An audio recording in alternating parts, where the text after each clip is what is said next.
pada seluruh teman-teman Dewan Kesenian Jakarta dimanapun kalian berada. Selamat datang dalam Meja Bundar 2024 Dewan Kesenian Jakarta. Program Meja Bundar ini adalah sebuah inisiatif dari Dewan Kesenian Jakarta yang berupa sebuah diskusi mengenai tentang berbagai macam isu, gagasan, pengetahuan, dan pemahaman tentang seni budaya.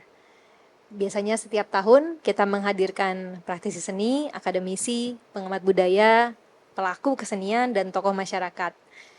Berbagai topik akan dibahas di sini secara komprehensif, tidak hanya mencakup terhadap apresiasi seni budaya, tetapi juga membahas tantangan, pola perkembangan, dan isu-isu aktual yang sedang dihadapi oleh dunia seni dan kebudayaan. Harapannya melalui diskusi yang dihasilkan di Meja Bundar ini, Dewan Kesenian Jakarta dapat mengidentifikasi tren terkini, potensi perkembangan, serta hambatan yang mungkin dihadapi oleh komunitas seni dan kebudayaan.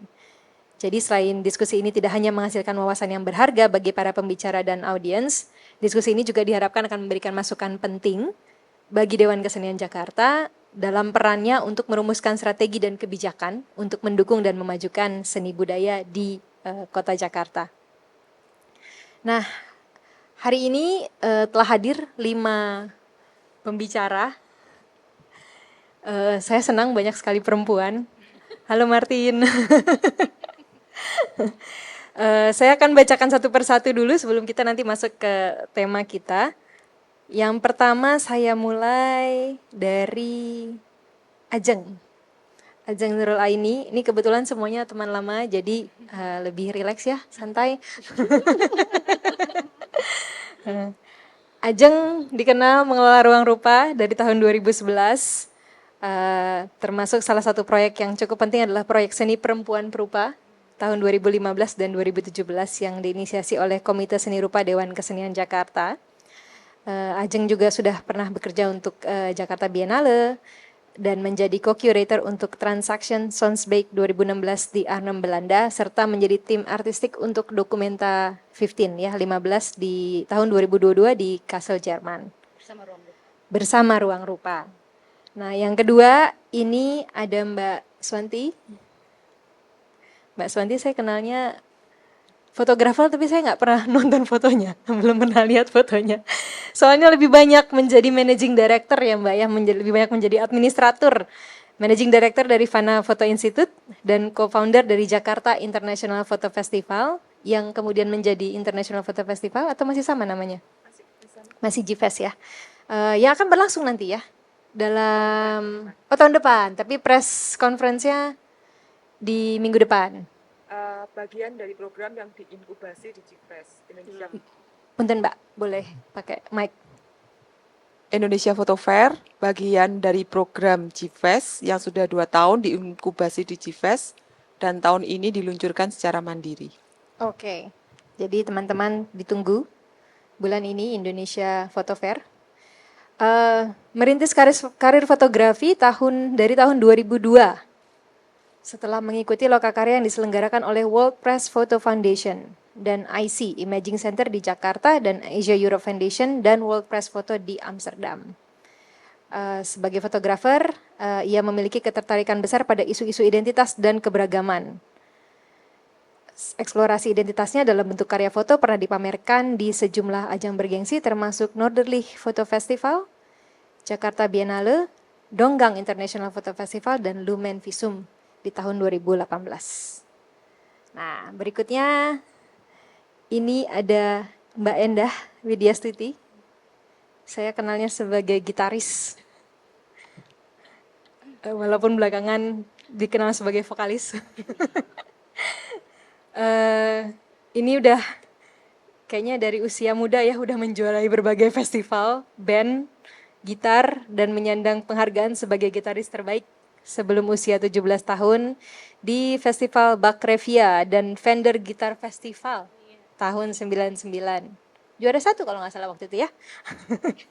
Ada di Jazz Goes to Campus juga, lalu sering tampil bersama musisi-musisi Indonesia seperti Oding Nasution, Benny Likumahua, Deviana Daudsyah, Ulepati Selano, Indra Lesmana, ini musisi senior maksudnya ya. TNT Orkestra dan lain-lain. mengambil pendidikan di Fakultas Musik jurusan Music Education di Universitas Pelita Harapan, dan saat ini menggeluti bidang musik secara profesional dengan duo suami istri Endah and Resa. Selain itu juga meraih banyak penghargaan musik seperti Editor's Choice Award majalah Rolling Stone, Anugerah Musik Indonesia, dan MTV Indonesia Music Award. Ada juga Indonesian Cutting Edge Music Awards dan Net One. Dan terakhir untuk Asia Tenggara itu meraih penghargaan di Jang Sound Awards gitu. Juga mendirikan ruang untuk bermusik dan mendengarkan musik bernama Ear House. Jadi kalau teman-teman mau ke sana bisa minum kopi dan langsung bertemu dan ngobrol dengan Mbak Endah dan Mas Resanya. Oke, dan berikutnya ada, ini saya manggil apa, Mas? Martin aja. Martin Suryajaya. Kalau Martin saya kenalnya apa ya? Penulis filsuf ya. Meraih gelar doktor di bidang filsafat dari Sekolah Tinggi Filsafat Driarkara. Sehari-hari bekerja sebagai pengajar di Sekolah Pasca Sarjana IKJ, Institut Kesenian Jakarta, dan konsultan kebijakan di Direktorat Jenderal Kebudayaan. Selain itu juga konten creator, YouTuber. YouTube-nya menyebarkan pandangan-pandangan tentang filsafat, sastra, dan isu-isu kebudayaan dengan penyampaian yang populer. Nah, pengen tahu gimana? Langsung aja cari Martin Suryajaya. Memenangkan penghargaan Best Art Publication dari Art Stage 2017 dan novel Kiat Sukses Hancur Lebur yang memenangkan penghargaan Sastra Badan Bahasa 2018 dan menjadi novel pilihan majalah Tempo 2016. Beberapa karya terbarunya adalah Prinsipia Logika yang saya sampai sekarang nggak beres-beres bacanya, maaf ya Martin. Dan Penyair sebagai Mesin, sebuah eksperimen dalam pembacaan jauh dan sejarah lain puisi Indonesia. Itu. Terima kasih. Nah, last but not least, ini ada Mbak Windy Aryastanti. Beliau adalah pejalan kaki, traveler. Saya kenalnya sebagai traveler sebenarnya awalnya, tapi kemudian ternyata banyak titel lainnya: editor, penulis, kontributor majalah, penerjemah, pengelola penerbitan, konsultan independen, sampai kemudian penggagas festival literasi Pacar Merah dan Pacar Merah Kecil. Sudah berkutat di bidangnya selama 20 tahun. Dan masih aktif bekerja sebagai konsultan penerbitan dan memberikan pelatihan penulisan kreatif, strategi komunikasi berbasis penceritaan, dan pengembangan jenama berbasis penceritaan. Nah, tahun 2018, Mbak Windy menggagas Pacar Merah, festival kecil literasi dan pasar buku keliling Nusantara, yang diharapkan memperluas akses literasi dan buku berkualitas sehingga lebih merata dan setara. Jadi kalau teman-teman Google, Pacar Merah itu sudah berlangsung di berbagai kota di Indonesia. Dan terakhir baru saja menyelesaikan Pacar Merah Kecil, festival literasi yang ditujukan untuk anak dan remaja karena memang sangat sedikit, dan keluarga karena memang sangat sedikit akses festival yang berbasis literasi untuk anak ya. Oke, saya sendiri Valencia Huta Barat, saya adalah anggota Dewan Kesenian Jakarta dari Komite Film yang akan menjadi moderator dari Meja Bundar kali ini. Ya, terima kasih. Oke, kita akan langsung, ini udah mulai rileks belum? Gimana? Udah mulai apa? Kita akan langsung masuk saja ke dalam tema kita hari ini gitu ya. Sebenarnya temanya adalah terkait dengan keberadaan Jakarta yang tidak lagi menjadi ibu kota gitu ya. Tahun ini diputuskan bahwa Jakarta sudah menjadi daerah khusus Jakarta dengan seiring dengan dipindahkannya ibu kota dari Jakarta ke Nusantara. Nah, terkait dengan itu kami juga melihat ya ada pergerakan untuk mencari identitas baru sebagai daerah khusus. Ini tuh identitasnya apa gitu ya. Tentu kita kenal selama ini Jakarta selalu menjadi pusat bisnis, pusat finansial gitu ya, pusat perdagangan, dan juga salah satunya pusat pertukaran seni budaya internasional. Nah, dengan identitas yang baru ini sebagai kota global tentunya perlu penguatan gitu ya, di luar ibu kota itu apa gitu.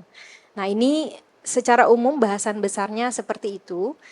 Secara khusus karena memang kita akan berbicara tentang seni budaya, kami ingin sekali mendapatkan pencerahan atau pengetahuan, harapan mungkin dari teman-teman gitu ya, terkait dengan konteks kota global ini. Sebenarnya kota global itu dalam pandangan teman-teman ini seperti apa sih, gitu ya. Salah satu indikator dari kota global itu adalah cultural engagement. Jadi akses terhadap kebudayaan, gitu ya, ikatan terhadap kebudayaan. Nah, mungkin juga nanti teman-teman bisa bercerita melihat cultural engagement itu apa yang sudah ada, mungkin yang sudah dilakukan dari teman-teman sendiri, dan apa yang perlu diperkuat, gitu ya. Mungkin kita bisa mulai dari situ, nanti kita akan kembangkan. Siapa yang mau duluan? Kita home pimpa bagaimana? Kita pergi home pimpa apa? Gunting, kertas. Saya ke Mbak Windy aja duluan deh. Tolong dipakai mikrofonnya ya, karena biar suaranya masuk. Biasanya aku belakangan loh, Mbak. Ini hapus nih. Bapak. Iya, jadi tadi kaitannya dengan Jakarta sebagai kota global gitu ya. Kita kan membutuhkan identitas yang baru. Kalau kita lihat kota global di dunia itu kan benchmarknya itu adalah New York, London, Tokyo gitu ya. Mungkin Paris gitu, Milan, Barcelona gitu. Nah, kira-kira apa ya yang kemudian kalau Jakarta, kan niat pemerintah daerah kita sekarang ini mau menjadi bagian dari kota-kota global itu. Nah, identitas seperti apa yang bisa kita bawa supaya kita bisa menjadi bagian dari kota global tersebut? Agak berat pertanyaannya. Ini apes banget nih, harus ngebuka dengan pertanyaan begini berat. Kalau aku coba ngelihatnya gini, apapun label yang diberikan pada sebuah kota gitu ya Mbak, sebuah tempat lah ya. Pada dasarnya kan dia harus menjadi rumah bagi siapapun yang berdiam di tempat itu. Mau kamu sebut kota, desa, atau apalah, basic dasarnya adalah rumah bagi penghuninya. Itu dulu sih kalau kita nggak perlu kemana-mana dulu untuk membandingkan dengan kota-kota lain yang tadi Mbak Ellen sebut gitu ya. Tapi coba kita lihat Jakarta udah jadi rumah nggak sih buat warganya? Atau untuk siapapun yang memutuskan ada di kota ini. Jika sudah jadi rumah, syarat disebut bisa jadi rumah itu apa? Tentu batasannya jadi beda-beda gitu ya Mbak Ellen ya. Tapi yang paling penting adalah ketika rumah ini mau kita globalkan, dan kita bicara tentang identitas siapa yang mau dimajukan? Apalagi pada tempat yang begini sangat multikultural, banyak sekali. Jakarta itu punya banyak sekali identitas, punya banyak sekali wajah. Identitas macam apa yang mau dikemukakan, mau dimunculkan? Aku pikir ini bicara tentang kesepakatan warga. Dan bicara tentang kesepakatan, itu hak warga negara juga bersuara kan. Tapi lepas dari itu, ketika kita bicara tentang mau identitas apa yang dikemukakan, identitas ini bisa disepakati jika penghuninya dimanusiakan dulu. Sebelum ngomong kemana-mana, buat aku coba kita lihat, Jakarta itu sudah jadi satu tempat yang memanusiakan penghuninya belum? Yang sudah merangkul semua penghuninya belum? Apakah ada kelompok yang ditinggalkan? Itu dulu gitu. Karena ini yang kemudian bisa kita sepakati sebagai sebuah identitas bersama. Kalau kita mau bilang Jakarta sebagai kota A, itu kan bukan label yang hanya diberikan. Itu kan yang disepakati warganya ya. Karena warga ini bersuara dan berkehendak. Aku percaya itu sih, aku percaya itu. Makanya tadi aku sempat ngomong sama Endah gitu. Sebenarnya aku gak peduli ya labelnya apa aja. Buat aku, ini udah jadi rumah belum buat warganya? Apakah semua warganya sudah dirangkul? Apakah semua kelompok sudah diajak merumuskan seperti apa rumah kita ini akan dibawa? Kalau misalnya kita bicara tentang sesuatu, aku narik lagi misalnya sesuai dengan bidang gerak gitu ya Mbak Ellen ya. Bicara tadi Mbak Ellen sempat nyoal gitu. Festival yang bisa merangkul semua orang gitu ya. Apakah iya festival yang ada di Jakarta sudah merangkul semua orang? Bagaimana dengan sesuatu yang sifatnya lebih inklusif? Apakah tidak ada kelompok yang tanpa sadar kita tinggalkan? Lupa kita ajak untuk maju bersama gitu. Nah, kalau mau global kan berarti memastikan semua orang tidak ada yang ditinggalkan dulu. Karena ini kan tempat bersama. Nggak ada orang yang ditaruh di belakang, di halaman paling belakang, lalu dilupakan. Kalau saya percaya itu dulu gitu, bersepakatnya itu dulu. Jika itu belum tercapai, kita mau mengupayakannya kayak apa?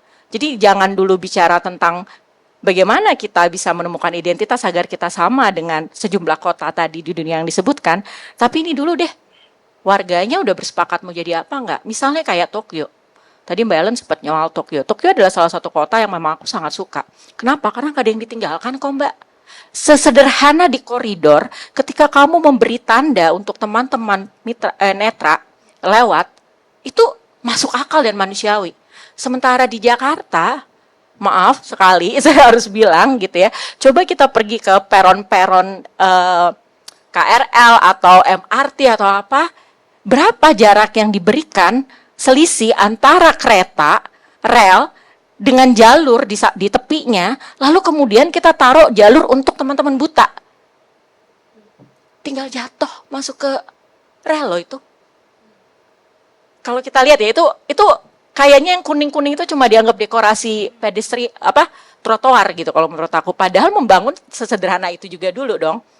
Kalau mau ngomongin keterhubungan, tadi sempat dibilang keterlibatan kebudayaan, keterlibatan manusianya dulu deh, baru budaya tercipta. Mungkin kalau ini Martin bisa lebih ngomong ya, bagaimana sebuah budaya tercipta juga karena kesepakatan manusia kan sebenarnya penghuninya. Nah manusianya udah terhubung belum? Kita udah humanis belum? Buat saya identitasnya itu dulu deh Mbak gitu. Gak usah kemana-mana, gak usah ngomong kita simbol dulu macam-macam. Manusianya sudah jadi identitas utama kota itu belum? Cara pikirnya. Kalau aku gitu sih ngelihatnya. Oke.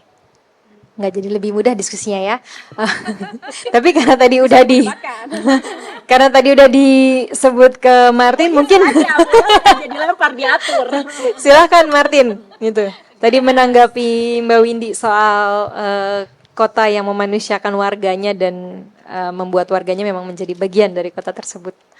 Ya, kalau menurut saya ini ya, dengan Jakarta berubah dari DKI menjadi DKJ ya, daerah khusus Jakarta, kan sebetulnya ini kan waktu yang pas untuk healing sebetulnya sebagai kota ya. Jadi kota yang sebelumnya dibebani oleh politik identitas nasional kan, harus merepresentasikan kebudayaan seluruh Indonesia dan seterusnya, sekarang ini seperti dilepaskan dari beban itu dan dicoba diberi keleluasaan untuk kemudian menata ulang. Sebenarnya kita ini secara kebudayaan mau ke arah mana gitu di Jakarta, tidak lagi ada embel-embel pusat gitu ya. Dan itu adalah suatu keleluasaan yang menarik untuk kita eksplorasi bersama sih sebetulnya. Artinya kalau tadi menyambung yang disampaikan oleh Mbak Windy kan berkaitan dengan kontrak sosial yang menjamin kita kemudian mengelola kebudayaan bersama itu kan yang mengikat kota ya. Memang betul seperti itu ya, bahwa kehidupan kita di kota seperti Jakarta ini kan sebetulnya dibentuk oleh banyak sekali kepentingan ya yang beririsan ya. Dulunya ada kepentingan pusat dan seterusnya, juga ada persoalan akumulasi ekonomi yang sangat-sangat timpang kan antara Jakarta dengan daerah di tempat lain di dalam ataupun di luar Pulau Jawa gitu, yang membuat perasaan kemanusiaan sebagai warga kota itu jadi tergerus gitu. Dan rasanya justru di situ peran dari si kebudayaan itu kan seperti mengembalikan lagi, mereproduksi kembali relasi sosial yang digerus oleh ekonomi, digerus oleh politik identitas dan seterusnya gitu ya. Semua itu kan sifatnya sebetulnya bertopang di atas kerja-kerja reproduksi yang tidak terhitung gitu.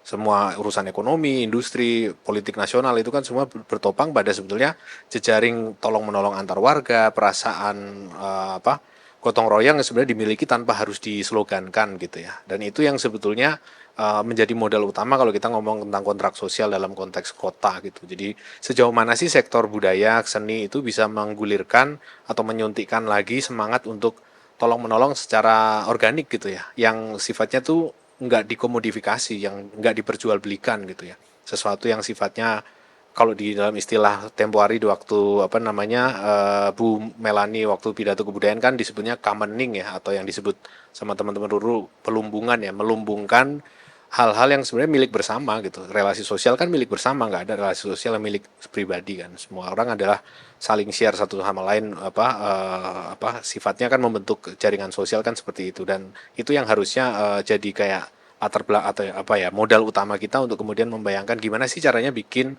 satu kehidupan kebudayaan di kota yang modal utamanya itu bukan duit, bukan relasi kuasa dan seterusnya, tapi justru relasi sosial dalam pengertian kayak gitu. Jadi bagaimana ketika kita menggarap isu seperti festival atau taman budaya atau menggelar satu inisiatif budaya atau seni itu, kita bisa menyuntikkan kembali semangat untuk saling bekerja sama itu gitu. Kalau menurut saya itu sih PR utamanya ya kita. Oke. Nah, itu segue yang menarik sebenarnya untuk teman-teman yang selama ini menjadi pelaku langsung nih. Siapa yang mau merespon berikutnya? Mbak Endah, Mbak Santi, Ajeng? Mungkin saya bisa berbagi dari pengalaman menyelenggarakan program-program terkait fotografi atau sebuah festival dengan peserta dari berbagai macam daerah ya, baik di luar Jakarta sendiri, Jawa dan luar Jawa, maupun regional, artinya ASEAN, negara-negara tetangga, atau juga teman-teman pelaku fotografi dan industrinya dari berbagai belahan dunia, termasuk Amerika, Eropa gitu. Nah, kalau menuju kota global, saya setuju sebagai warga kota tentunya harus memanusiakan warganya dulu. Warganya bahagia dulu, baru kita bisa berbagi kebahagiaan dan kenyamanan itu terhadap para tamu-tamu. Bagaimana kalau kita bisa menjamu tamu-tamu kita, sementara kita sendiri pun tertinggalkan gitu. Saya harus mengakui bahwa susah sekali untuk memberikan akses yang setara kepada siapapun. Tadi Mbak Wendy udah menyebutkan, saya loh Mbak yang begini aja harus lompat dari KRL misalnya. Itu kan sudah jelas tidak mungkin untuk teman-teman dengan disabilitas ya, teman-teman netra misalnya. Eh, Jarak antara platform border dengan peron misalnya, termasuk dipertunjukkan kesenian, tangga undak-undakan. Saya juga sering agak susah jadinya menjelaskan bagaimana kita membuat acara yang benar-benar setara. Kita mencoba ya untuk memberikan ada penerjemah bahasa isyarat, tetapi juga kesulitan untuk melakukan terhadap semua kegiatan misalnya. Walaupun ada upaya, ada kesadaran, tetapi ada gap antara kesadaran dengan pelaksanaannya, gitu. Kemampuan kita, sumber dayanya, gitu. Bahasa, mungkin banyak sekali gap kemampuan berbahasa Inggris juga luas. Nah, teman-teman juga, buat saya juga warga global tidak meninggalkan teman-teman dari luar Jakarta itu, gitu. Identitas yang bagaimana kita mau bangun sementara kita sendiri belum selesai untuk membicarakan identitas sebagai warga Indonesia. Identitas mana tadi Mbak Wedi menyebutkan identitas kota atau identitas apa yang mau ditempelkan menjadi identitas kota Jakarta. Kesepakatan warga yang mana dengan melting pot Jakarta ini gitu ya. Saya sebagai juga pendatang gitu di sini merasa sih vibrnya kota ini dan kerasan.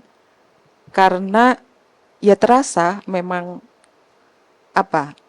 sebagian mungkin merasa kehilangan dengan sisi-sisi kontrak sosial komunalnya gitu, tetapi justru itu juga yang sebetulnya mendorong warganya juga ya untuk bergerak gitu, yang tidak terbandingkan lah dengan kota-kota lain selain Jakarta di kota-kota besar lainnya ya di Indonesia gitu. Cuman memang tetap memanusiakan gitu loh. Apakah kita ingin bergerak menjadi warga kota yang menjadi asosial gitu. Sementara kita sendiri juga dengan warisan budaya yang nggak seperti itu gitu. Tentunya kesepakatan bersama yang mungkin juga bagaimana caranya ya gitu untuk bersepakat dengan manusia Indonesia yang tinggal di Jakarta dengan berbagai macam latar belakangnya. Gitu sih. Oke, terima kasih Mbak Santi. Berikutnya, Ajeng silakan. Aku coba. Soalnya menarik banget ini jawaban-jawaban atau komentarnya masing-masing. Kalau dari saya sendiri sebenarnya baru tahu ada slogan Jakarta sebagai kota global pada saat diundang untuk acara ini ya. Terus jadi oh iya ya sebagai kota global ya, apa global tuh gimana gitu kan. Karena yang kebayang di pikiran pasti kalau ngomongin global kan kayak mendunia gitu atau jadi ya ngomongin internasional atau dan lain-lain. Sedangkan kalau dari saya pribadi sebenarnya dan juga yang karena saya berkecimpungnya di komunitas seni rupa bersama Ruang Rupa dan sekarang juga dengan kawan-kawan di Good School gitu. Jadi justru kita malah kebayangnya atau saya sendiri sebagai warga Jakarta gitu ngelihatnya kayak yang kita global atau sebagai kota itu kan ada apa ada dari luar ke dalam lah gitu, atau apa istilahnya itu, dari luar ke dalam itu, dan selalu kayak ngerasanya luar itu ya luar Indonesia gitu, atau tapi kan sebenarnya enggak, ya luar Jakarta itu kan juga perpindahan lah gitu, atau ada dari situ jadi ngelihatnya sebenarnya global tuh mungkin nggak selalu di deskripsikan sebagai sesuatu yang selalu luarnya tuh luar internasional gitu, tapi justru di sininya sendiri tuh kita sebenarnya udah menjalani global itu gitu, dari wilayah-wilayah lain di Indonesia gitu. Aku ngeliatnya, saya ngeliatnya seperti itu. Jakarta yang sudah dari awal banget, yang maksudnya jadi ibu kota Jakarta di mana keragamannya itu ada gitu, itu kan udah jadi karakter sebenarnya, kan udah jadi identitas. Bahkan setelah sekarang misalkan sudah bukan jadi ibu kota, tapi sebagai daerah khusus Jakarta ya, DKJ, daerah khusus Jakarta, sebenarnya identitas keberagaman tadi itu sebenarnya mungkin masih tetap ada di situ gitu. Kalau saya ngeliatnya seperti itu aja sih untuk saya. Tapi setuju banget sama yang tadi disebutkan Mbak Windy juga gitu. Nggak usah jauh-jauh ngomongin itu dulu, tapi gimana memanusiakan warganya itu sebenarnya kayaknya emang paling penting, karena yang gerakan atau yang kita lakukan sebagai yaitu tadi aku dan kawan-kawan gitu ya, kita di kolektif seni rupa atau di ruang-ruang alternatif ini kan sebenarnya bergeraknya juga karena ada keterbatasan atau ada hal-hal yang tidak difasilitasi gitu oleh siapa ya, pemerintahnya salah satunya gitu.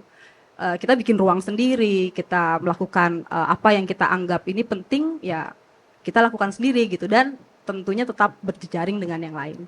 Itu dulu kali ya dari saya. Silakan Mbak Endah. Ayo. Nggak boleh kopas yang lain. Saya menyimpulkan, oh nggak boleh. Iya, terima kasih banyak. Ini memang diskusi yang menarik. Mungkin kalau saya hanya bisa merefleksikan dari pengalaman saya kali ya. Saya mungkin banyak bersentuhan dengan Jakarta karena memulai karir di Jakarta gitu. Kayak mulai reguleran di kafe-kafe di Jakarta, banyak panggung-panggung di Jakarta, festival di Jakarta, sampai ada kayak semacam, mungkin ini juga santer lah terdengar gitu, kayaknya emang harus ke Jakarta deh untuk bermusik, untuk bisa dikenal dengan banyak orang gitu. Jadi seperti kayak ada persepsi seperti itu gitu, yang sebenarnya saya secara tidak sadar saya menjalaninya karena memang Jakarta menjadi kota hiburan ibaratnya ya, yang cukup santer lah untuk misalnya musisi memulai karirnya gitu, dan mungkin akhirnya kemudian menetap gitu.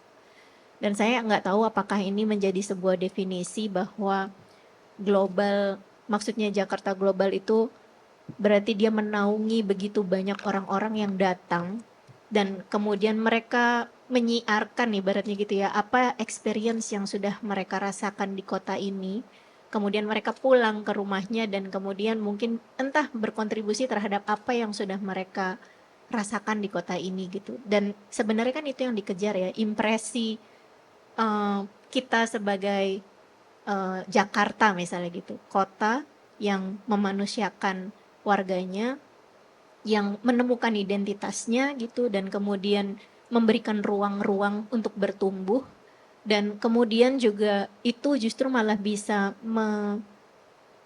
memantik geliat di banyak tempat yang lain gitu. Dan menurut aku sepertinya untuk bisa seperti itu tentu saja harus melihat secara mikro lagi, secara lokal gitu. Apa sih sebenarnya yang sedang bertumbuh di sini gitu. Kalau misalnya kita melihat kalau dari musik gitu ya, ada ruang-ruang apa aja sih yang diisi gitu sama komunitas-komunitas musik misalnya. Dan kenapa kok nggak pernah mati gitu. Meskipun kadang-kadang yang namanya komunitas ada di satu fase di mana dia idle gitu ya, karena nggak ada regenerasinya. Tapi selalu tumbuh lagi yang baru, selalu tumbuh lagi yang baru dengan misalnya inisiator-inisiator baru. Dan ironisnya itu semua dilakukan secara mandiri gitu. Yang memang sepertinya entah ini ironis atau memang baik ya, tapi entah mungkin karena keterbatasan ruang atau misalnya memang ada hal-hal yang mungkin karena overload juga bisa gitu sehingga ruangnya semuanya udah kepake gitu sehingga menemukan tempat-tempatnya sendiri. Tapi kalau menurut saya bagaimana ketika Jakarta sebagai kota global, dia justru malah tidak hanya berhenti di kotanya sendiri, tetapi bisa memantik sesuatu di luar Jakarta yang kemudian bisa memantik geliat di tempat-tempat yang lain juga gitu. Sehingga ya mungkin itu yang jadi PR bersama, lalu apa ya yang bisa dilakukan di kota ini sehingga bisa memantik itu gitu sih. Mungkin itu kali ya pendapat Ya. abal-abal di pengamatan teman-teman. Ini diskusinya ini kayaknya bisa sampai pagi sih nih ya, karena banyak banget poin-poin yang menarik yang diangkat oleh teman-teman. Mungkin kita bisa balik sedikit ke yang sudah teman-teman lakukan selama ini. Tadi kan kita bicara soal ruang gitu ya, terutama sebagai pelaku di bidang seni budaya gitu ya, kita mengalami berpuluh tahun. Setua itu kita memang. Iya benar. Nggak salah tadi di CV-mu udah 20 tahun bekerja di bidangnya. Jadi berpuluh tahun bekerja menciptakan ruang gitu, merebut ruang ataupun menciptakan ruang gitu ya. Karena mungkin teman-teman bisa bercerita, apakah kenapa kita selalu merebut atau mencipta ruang? Apakah memang ruang itu tidak tersedia, tidak disediakan? Dalam hal ini ruang publik yang biasanya menjadi tanggung jawab pemerintah, gitu ya. Nah, yang kedua sebenarnya dengan ruang-ruang yang sudah tercipta itu, seberapa sih kita sudah terkoneksi? Jadi bukan hanya dengan pelaku seni hanya di Jakarta ataupun di Indonesia, tapi juga seberapa kita sudah terkoneksi dengan pelaku seni mungkin di negara lain gitu, di belahan dunia lain gitu, dengan ruang-ruang yang tadi teman-teman ciptakan atau rebut tadi gitu. Karena saya pikir mungkin di pelaku kesenian tahu, tapi di masyarakat umum tidak tahu seberapa sebenarnya kita sudah terkoneksi dengan belahan dunia lain. Silakan, mungkin saya mulai dari Mbak Swanti ya. Tadi sudah menyinggung duluan soalnya. Oke. Kalau mengenai ruang, saya pikir nyambung dengan Mbak Enda ya. Masyarakat atau warga dalam hal ini warga kota Jakarta, dan tentunya tidak hanya Jakarta sebetulnya, saya lihat juga ruang-ruang di tempat lain di luar Jakarta, komunitas atau warganya mempunyai resilient daya juang, ketahanan tersendiri yang baik dengan support maupun tanpa support pemerintah. Kalau kami merasa ini kayaknya kita mau bergerak ya bergerak aja kan gitu. Ya nggak sih? Kayaknya iya ya. Karena banyak banget teman-teman yang saya pikir memulai suatu inisiatif tanpa support dari pemerintah ataupun dari pihak luar. Saya pikir saya pun dulu juga mulai seperti itu dengan teman-teman. Lewat berbagai macam nama, pada akhirnya menemukan satu nama yang menurut kami inilah kayaknya kami akan berkarya di sini gitu. Sejauh ini ya, kita juga tidak tahu mungkin alternatif tumbuh. Perihal ruang, kita juga sepertinya sudah sangat tahu sekali kalau harga sewanya sangat mahal, yang kalau dibuat perhitungan bisnis hanya mengandalkan praktek kebudayaan, kayaknya tidak memungkinkan. Iya nggak sih? Iya juga ya. Langsung. Karena kalau saya misalnya kan sering ngobrol menjawab pertanyaan Ellen seberapa jauh terkoneksi, kami mencoba berjejaring dengan teman-teman justru ke regional sekarang, ke negara-negara ASEAN yang kurang lebih problemnya sama, kecuali Singapura mungkin supportnya kurang lebih sama, situasi infrastrukturnya lebih mirip gitu dibandingkan dengan teman-teman yang di Amerika atau Eropa atau negara-negara Jepang misalnya. Banyak mereka yang bisa menempati ruang dengan support dari pemerintah, entah membayar biaya yang lebih bersahabat, tentunya tanpa mengharapkan itu benar-benar kayak support gratisan gitu tidak, tapi kami juga perlu mendapatkan support dalam bentuk kewirausahaan misalnya, yang kira-kira masuk kalau dari perhitungan bisnis antara sewa, penerimaan dan pengeluaran tuh nyambung. Backgroundnya ekonomi soalnya susah nggak ngomong ini. Iya nggak sih Mbak? Karena kalau kita hitung benar-benar dari berbagai macam ya, cukup lama. Misalnya ada rekan senior yang mencoba galeri komersial fotografi, nggak akan lama bertahan gitu. Kita susah payah untuk mencoba mencoba menggeliatkan sisi industrinya dari fotografi lagi-lagi juga kayaknya nggak ketemu hitungannya kalau ngomong ruang. Tetapi itu pun juga tidak membuat kami patah hati atau patah semangat, tetap bergerak kok dengan seadanya gitu. Dengan resources yang kita punya dan berjejaring dengan teman-teman ya, itu sih. Dan kota global kalau kembali ke sana, semestinya ada satu metode yang bisa direplikate oleh teman-teman pegiat kebudayaan, seni dan kebudaya yang bisa dilakukan oleh teman-teman di Jakarta maupun bisa di menjadi rujukan atau menjadi praktek baik dari teman-teman di luar Jakarta. Kalau kita ngomong Jakarta juga kita tahu tidak semua wilayah itu dipandang sama. Saya termasuk Jakarta Timur perbatasan Bekasi, tentunya juga, emang ada gitu kan. Selain Kedubes misalnya kan, saya perbatasan Jakarta Timur. Sekarang ada teman-teman yang mencoba menggerakkan ruang-ruang di Jakarta Timur misalnya. Itu sih. Yang lain mungkin Ajeng Tadi apa ininya pertanyaannya? tentang ruang, iya, ruang yang diciptakan oleh teman-teman dan seberapa sebenarnya kita sudah terkoneksi dengan Yang lain. dengan skena seni di belahan dunia lain bahkan mungkin. Oke. Wah, ini semoga bisa nggak panjang banget. Cuman kalau saya sendiri kan di Ruang Rupa bukan dari awal banget ya terbentuknya Ruang Rupa sendiri ya. Termasuk yang sekian lah gitu, tapi kurang lebih mendengarkan dan tentunya mengetahui beberapa awal terbentuknya Ruang Rupa juga tahun 2000 itu karena memang inisiatif dari beberapa seniman ataupun latar belakangnya beda-beda sih, nggak hanya seniman semua ya, tapi saat itu mereka memang kalau nggak salah masih mahasiswa ya saat itu mencoba untuk membuat satu ruang bersama yang memang sesederhana mereka butuh ruang ekspresi itu kan, makalah terbentuklah Ruang Rupa.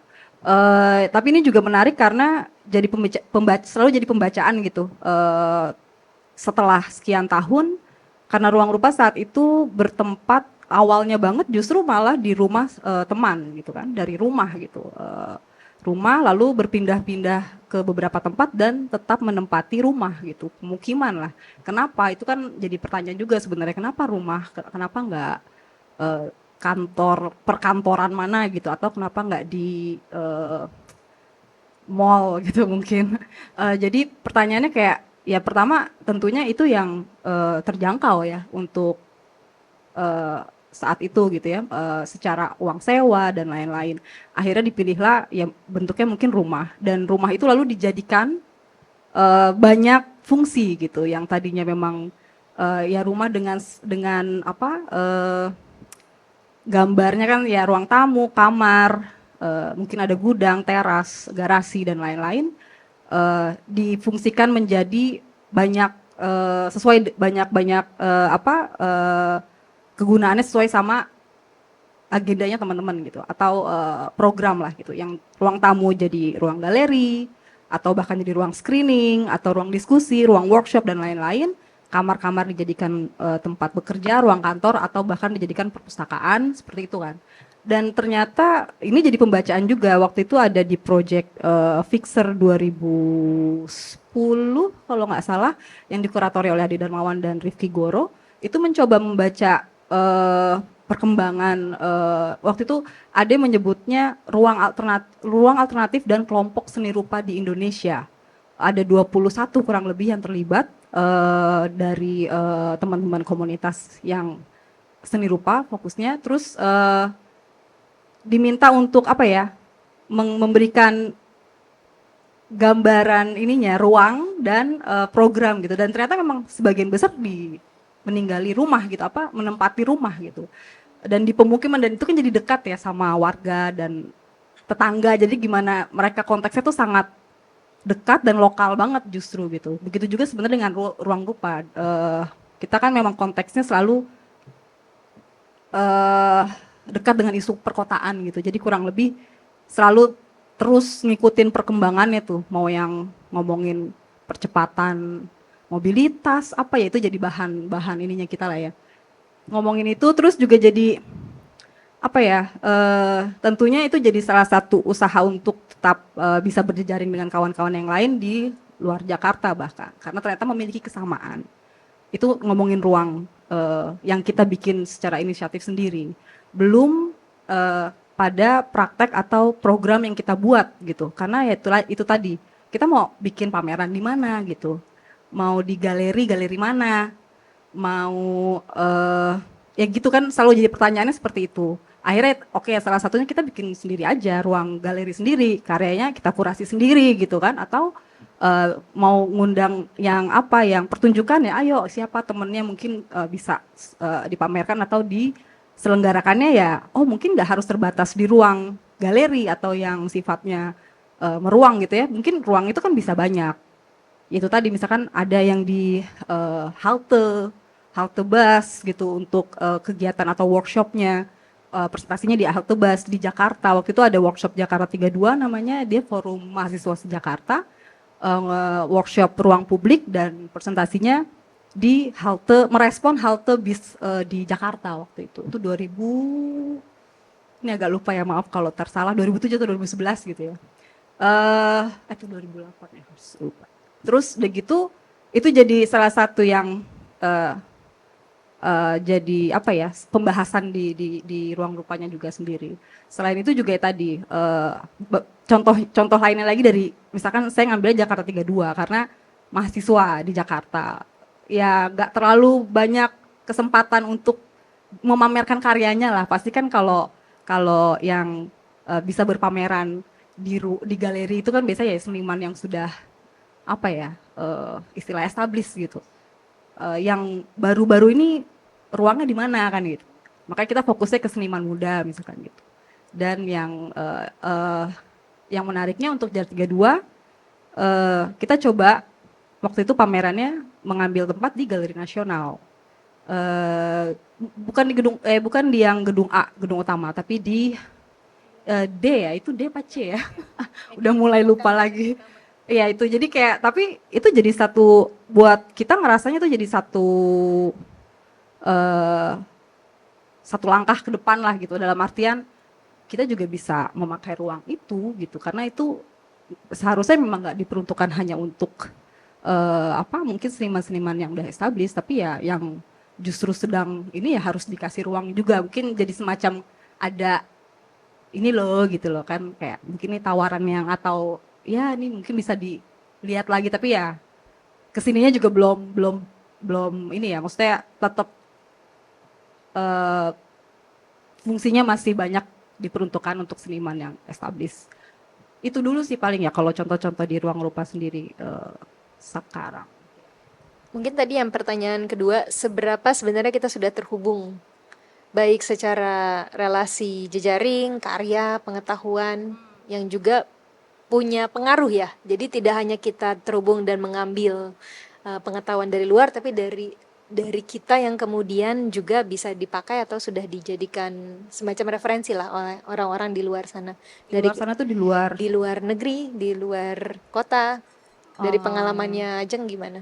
Dari pengalaman bersama ruang rupa sih sebenarnya kurang lebih ruang rupa sendiri sebenarnya kan bagi kita tuh tergabung dalam satu jaringan internasional yang bernama Arts Collaboratory.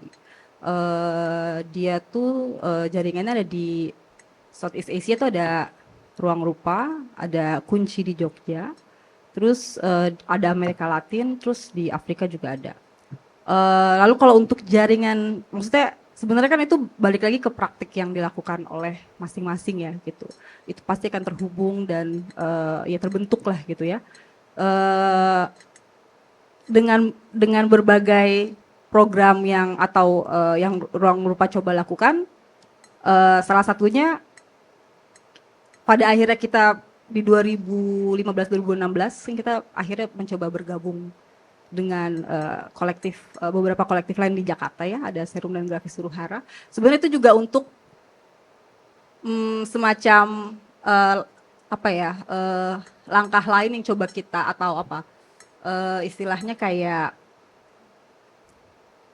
menantang diri sendiri juga sih sebenarnya gitu, karena ngomongin soal tadi kita nggak bisa bergantung sama pemerintah, kita nggak bisa selalu bergantung sama funding luar, walaupun ya nggak bisa lepas juga langsung seperti itu gitu, pasti akan butuh gitu. Tapi kan tetap ada usaha-usaha apa yang kita lakukan supaya kita bisa mandiri lah dalam tanda kutip ya. Akhirnya kita coba, kita coba bergabung, karena kita sebenarnya juga sudah beririsan lama ya dengan paling nggak 2 kolektif ini, membuat ekosistem baru yang semoga itu bisa jadi ruang yang untuk tadi menambah pertukaran pengetahuan, pengalaman dan cara tadi gitu, strategi tadi untuk terus bertahan. Itu sebenarnya sebagai salah satu kita cara untuk terus bertahan kan, bergabung nih gitu, bikin ekosistem baru gitu, 2 tahun bertahan. Tapi ya terus apalagi setelah itu akhirnya membentuklah Good School Ecosystem. Karena kenapa Good School Ecosystem gitu, waktu itu kita berpendapat bahwa pengetahuan yang kita miliki itu sangat penting untuk bisa terus di share gitu, dibagi gitu, dan kita juga tetap butuh dong gitu. Kita kan juga selalu butuh ada pengetahuan baru di kita gitu, makanya kita ambil fokusnya di pendidikan alternatif dan fokus di studi kolektif gitu. Jadilah Good School. Walaupun program atau entitas yang lainnya pun tetap ada ya, karena di situ kan biar ya bermain-main dan bertukarannya juga di situ gitu. Semoga nggak terlalu panjang ya aku ngomong. tapi intinya kayak ruang rupa dan Good School gitu ya, tentunya kita selalu mencoba untuk ketika membuat sesuatu kegiatan atau program, itu saling harus berkaitan dengan apa yang kita apa ya istilahnya, yang kita coba tantang atau kita coba uji ke diri kita sendiri juga gitu. Kayak misalkan tadi Martin menyebutkan istilah lumbung gitu kan, juga itu salah satu apa istilahnya Martin, ideologi atau apa. Ya itu yang kita coba prinsip yang coba kita pinjam gitu ya istilahnya, karena kita menganggap itu mencerminkan praktik kita sebagai kolektif. Nilai-nilainya tuh mirip atau nilai-nilainya tuh hampir sama gitu kan, ada surplus dimasukkan ke dalam lumbung lalu digunakan bersama dengan anggotanya atau komunitasnya gitu. Kurang lebih itu yang kita coba lakukan sampai sekarang gitu, dan itu yang kita coba terapkan. Oh ini bisa nih dicoba terus gitu ya. Itu sih paling ya. Oke. Tadi ada satu kata kunci yang dikasih sama Mbak Swanti ya, soal resiliensi gitu ya. Dan saya pikir dari Mbak Endah dengan mendirikan Earhouse gitu ya, ataupun juga menjadi mungkin penyelenggara beberapa skena gitu untuk menghidupkan lebih banyak penciptaan musik atau karya musik independen, atau Mbak Windy dengan pacar merahnya gitu ya, itu kan salah satu bentuk resiliensi dan kekeras kepalaan ya kalau saya lihat ya untuk melakukan apa yang dipercaya harus ada gitu. Nah, dalam hal itu sebenarnya ini kita sudah punya warga, ini kan sebenarnya mewakili ya, teman-teman ini mewakili banyak ratusan atau mungkin ribuan teman-teman lain yang punya kekeras kepalaan yang sama, punya resiliensi yang sama, dan punya daya juang yang sama untuk menciptakan dan merebut ruang gitu. Nah, tapi dalam konteks itu sebenarnya kalau kita ingin pemerintah hadir, yang idealnya itu seperti apa sih dari teman-teman?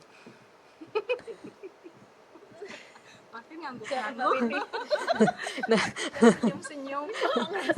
saya karena saya tahu inisiatif teman-teman ini lebih banyak dilakukan first and foremost itu keluar dari uang sendiri, sudah pasti gitu ya.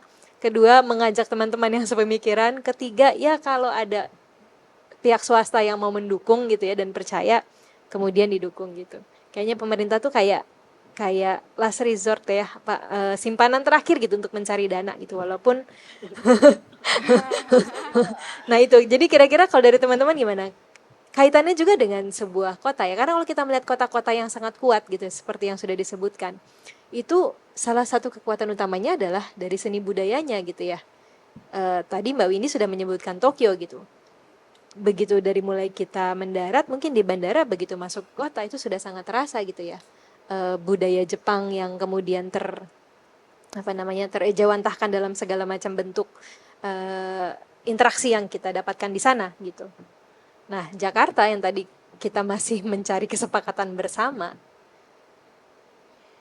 kira-kira untuk menguatkan itu, untuk bagian dari memperoleh identitas kebudayaan itu, pemerintah itu diharapkan hadir seperti apa ya? Atau kita mau ke Martin dulu sebagai staf ahli Oh iya, gue lupa. yang banyak fasih sekali berbicara kebijakan. Ya, Pengen denger. memang saya ada pengalaman beberapa kali ya menemani pemerintah daerah menyusun pokok pikiran kebudayaan daerah ya. Waktu itu sempat dari tahun 2018 itu kan mulai ada program penyusunan dokumen perencanaan kebudayaan di tingkat kabupaten kota dan provinsi yang basisnya partisipasi warga. Jadi artinya ada perwakilan dari Dewan Kesenian, Dewan Kebudayaan, masyarakat adat. Menurut peraturannya seperti itu, tapi pada kenyataannya seringkali memang dikerjakan lebih didominasi oleh Pemda sendiri gitu. Dan dari situ kelihatan sih cara Pemda rata-rata memandang ruang itu seperti apa gitu. Jadi ketika mereka bicara tentang ruang, diajak bicara tentang ngomongin ruang kebudayaan di daerah, yang muncul pertama kali adalah infrastruktur dan sarpras ya, sarana prasarana, ketersediaan bangunan, ketersediaan gedung dengan kapasitas sekian yang harus dibangun dengan berapa tahun dan seterusnya. Jadi mereka lebih tertarik membicarakan itu daripada bicara tentang relasi sosial yang membentuk ruang gitu. Padahal ruang kan sebetulnya relasi sosial kan. Dia kan bukan gedung kan. Dia kan sebenarnya jaringan orang-orang yang mengunjungi sesuatu tempat terus kemudian mereka berproduksi bersama gitu. Nah, itu yang kemudian hilang dalam perspektif pemerintah. Jadi sehingga ketika mereka bicara tentang gimana caranya meningkatkan ruang atau partisipasi warga dalam ruang publik gitu ya, mereka sesederhana ya bangun aja gedung baru gitu. Gedung yang lama terbengkalai, bangun lagi gedung baru kayak gitu. Padahal dari gedung-gedung yang lama yang terbengkalai aja itu sebenarnya sudah bisa diolah lagi gitu. Maka kemudian ada program seperti dari Direktorat Jenderal Kebudayaan Kemendikbud membuka satu kategori dalam hibah kebudayaan dana Indonesiana itu yang nama kategorinya adalah pendayagunaan ruang publik gitu. Itu untuk mengatasi semacam itu gitu ya. Jadi ketika ruang itu sebetulnya yang sudah ada, yang terbengkalai, itu sebenarnya bisa dimanfaatkan ulang gitu dengan logika placemaking yang menciptakan ruang baru di mana orang bisa berkegiatan di situ, ada jenama lokal bisa hadir di sana, terus seniman lokal juga lebih punya banyak ruang untuk tampil dan seterusnya. Itu yang kemudian ditempuh oleh pemerintah gitu. Walaupun memang tidak bisa sangat-sangat masif ya, karena kan tadi ya dia hanya bekerja lewat logika hibah itu. Idealnya yang seperti ini juga diterapkan oleh seluruh pemerintah daerah ya dimanapun gitu ya. Jadi cara berpikir tentang ruangnya dikoreksi dulu, jangan hanya ruang dalam pengertian fisik, tapi sebagai relasi sosial gitu. Dan dalam arti itu proyek-proyek yang bisa didukung, yang bisa diperkuat itu bisa akan banyak banget gitu. Karena kan sebenarnya inisiatifnya kan ada di warga ya, di masyarakat sendiri, di pelaku seni sendiri yang mereka selama ini sudah banyak sekali melakukan eksperimen berkegiatan seni budaya dan seterusnya. Pemerintah harusnya kan lebih memposisikan diri sebagai fasilitator gitu, yang mempermudah masyarakat melakukan inisiatifnya gitu. Jadi tidak mempersulit gitu ya. Jadi logikanya harusnya seperti itu ya, hubungannya pemerintah dengan pelaku budaya dan pelaku seni yang aktif di ruang itu adalah ya memudahkan bagaimana caranya menciptakan kebijakan yang membuat orang itu gampang gitu berkegiatan, melakukan eksperimen seni dan seterusnya itu bisa dimudahkan. Itu sih sebenarnya tantangan terbesar dari pemerintah sekarang ya, yang kembali tadi itu ya, imajinasi tentang ruangnya terbatas pada benda itu yang disebut bangunan itu kayak gitu sih. Mungkin menyambung sedikit dari pengalaman Dana Indonesiana itu kan ada berbagai macam rupa ya. Kira-kira untuk konteks kota, investasi yang penting itu di apa saja ya kalau kita bicara soal tadi seni budaya? Ya, kalau dalam konteks kota tentunya selain tadi ya kategori seperti ruang publik bagaimana memanfaatkan ulang itu satu kategori yang sangat sentral ya. Saya pikir ketika nanti model dana abadi kebudayaan ini mau diadopsi oleh pemerintah daerah, oleh misalnya Pemprov DKJ nantinya itu, nah harapannya itu juga akan ada kategori yang khusus fokus pada pendayagunaan ruang publik, karena kan sebetulnya konsep public space itu kan kayak sesuatu yang sifatnya legal ya, kita kenali sebagai ruang yang dimiliki oleh pemerintah sehingga disebut otomatis publik, padahal kan sebetulnya enggak ya, sesuatu menjadi publik karena kita publikkan gitu ya, karena kita upayakan gitu ya. Jadi inilah yang menyebabkan kenapa kata lumbung yang tadi disebutkan Ajeng itu kan sebenarnya disebutkan dalam bentuk kata kerja gitu ya. Dia sesuatu yang kita lumbungkan gitu. Dia bukan benda yang bangunan seperti tempat orang kita numpuk makanan gitu, bukan, tapi kerja bersama seluruh masyarakat untuk saling bagi, saling bantu, itu yang disebut pelumbungan gitu. Maka yang disebut ruang publik pun itu tidak menjadi publik karena dia disahkan menurut undang-undang, tapi karena kita paksa dia menjadi publik lewat kerja-kerja kita bersama gitu ya.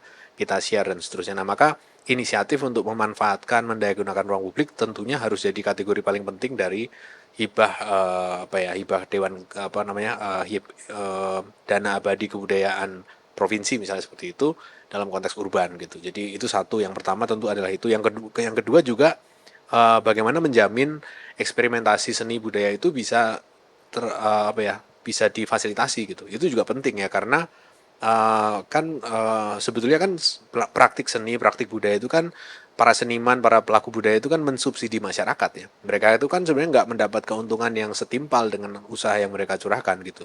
Jadi artinya lalu siapa yang harusnya mendukung kerja-kerja eksperimentasi yang belum tentu ada manfaatnya ini? Ya harusnya pemerintah ya, dengan cara itu tadi hibah dalam bentuk kategori karya kreatif inovatif dan seterusnya gitu ya, yang bisa paling nggak mengimbangi lah proses subsidi yang dilakukan oleh seniman terhadap masyarakat itu, sehingga seniman pun disubsidi oleh masyarakatnya lewat mekanisme hibah semacam itu misalnya. Nah itulah kategori-kategori semacam itu yang rasanya diperlukan kalau kita mau bicara tentang penguatan ekosistem budaya di tingkat kota gitu ya. Kalau dia nggak ada, kayak hilang gitu jaring pengaman yang memastikan reproduksi sosial itu berjalan itu jadi hilang gitu. Jadi seolah-olah seniman dibiarkan terdampar di sebuah kota, harus mencari apa yang dia mau sendiri dengan daya upaya sendiri, itu setengah mati itu kayak gitu. Terima kasih, ini sudah diamini nih dari tadi oleh Mbak Windy dan Mbak Endah. Silakan Mbak Windy. Kalau boleh nyambung ya, lebih tepatnya pengen nyambung aja gitu. Mungkin salah satu yang memang perlu pertama kali dibenahi adalah cara kita memang melihat ruang gitu Mbak, bahwa sebuah tempat itu nggak kertas kosong loh. Nah yang terjadi selama ini kan kita menganggap sebuah tempat itu kertas kosong, jadi bikin rencana, oh harus ada ini tanpa mencari tahu dulu di tempat itu ada apa gitu. Karena padahal warga yang mendiami satu tempat itu, mereka mungkin sebelum pemerintah punya macam-macam program, sudah punya program-program mereka sendiri yang berjalan secara mandiri dan terbukti memiliki keberlanjutan dan berdampak. Tapi acap kali yang terjadi ketika sebuah program dibangun atau dibuat dan atas nama misalnya pemerintah datang, mereka datang dengan konsep yang mereka pikir baik untuk tempat itu, pikir pemerintah. Tapi tidak, kadang-kadang malah, bukan kadang-kadang, kerap kali memang lupa selalu bertanya apakah program yang dibuat baik untuk orang-orang itu, apakah mereka bersetuju. Kita menganggap seolah-olah tempat itu nggak pernah ada siapa-siapa sebelumnya, sehingga ya harus datang udah begini-begini, bakal jadi bagusnya begini-begini. Nah, aku pikir interaksi, kalau tadi Mbak Ellen bilang keterlibatan kultural, mungkin harus dimulai juga dengan cara kita berdialog gitu. Cara pemerintah menciptakan keterlibatan dengan manusia-manusia menghuni sebuah tempat, bahwa mereka memang sudah ada. Mereka bukan tiba-tiba muncul di situ, tidak. Itu gitu, perspektif itu kayaknya harus dimiliki gitu Mbak Ellen kalau menurut aku gitu oleh pemerintah gitu. Ini bukan tentang butuh dana atau tidak butuh dana, bukan. Semua apapun, setiap kita ingin melakukan sesuatu, bicara dana tidak terhindarkan. Tetapi kalau melulu kita bicara dana, akan banyak orang yang tidak melakukan apa-apa hanya karena nggak punya dana. Tapi kalau dilihat warga atau katakan masyarakat Indonesia adalah masyarakat sangat mandiri, tanpa harus menunggu didanai, kita mau loh bergotong royong. Kalau misalnya kita bicara deh dalam dunia literasi gitu, aku bisa bilang gitu, Pacar Merah tuh sampai hari ini ada, itu karena gotong royong orang-orang di dalam yang terlibat, penerbit, penulis, kreator, siapapun, pemilik tempat. Pacar Merah itu karena gotong royong, Mbak. Bukan karena kerja satu orang, tidak. Pacar Merah itu tentang satu kelompok yang percaya banget bahwa segala sesuatunya harus diupayakan bersama. Sehingga semua persoalan-persoalan yang muncul, yang selama ini selalu kita dengung-dengungkan tentang akses, kemudian pelan-pelan di Teroka diselesaikan bersama-sama. Bukan oleh satu orang, tapi oleh berbagai macam kelompok yang bersepakat dan bersetuju masalah ini harus selesai. Aku pikir ini yang sebenarnya juga harus dilihat oleh pemerintah, potensi bahwa ternyata warga saya, masyarakat saya, rakyat saya, mampu berdiskusi, mampu berkomunikasi, tahu cara menyelesaikan masalah mereka sendiri dan menemukan solusi, dan mungkin pemerintah belajar mendengar bahwa solusi tidak harus datang dari mereka. Solusi bisa datang dari orang yang tinggal di tempat tersebut dan tahu betul bagaimana cara mengatasi masalah mereka. Itu barangkali sikap yang diperlukan. Setara dalam melihat. Misalnya kalau di X kemarin, katakanlah ada yang bilang bahwa kayaknya enggak deh, salah deh kalau dipikir rakyat adalah atasannya presiden gitu ya. Kan udah jelas di undang-undang di Undang-Undang Dasar 1945 disebutkan kedaulatan tertinggi ada di tangan rakyat. Kita bukan bicara tentang atasan bawahan lagi, tapi kita bicara memang sebagai orang yang bersepakat. Negara kan dibentuk berdasarkan kesepakatan ya.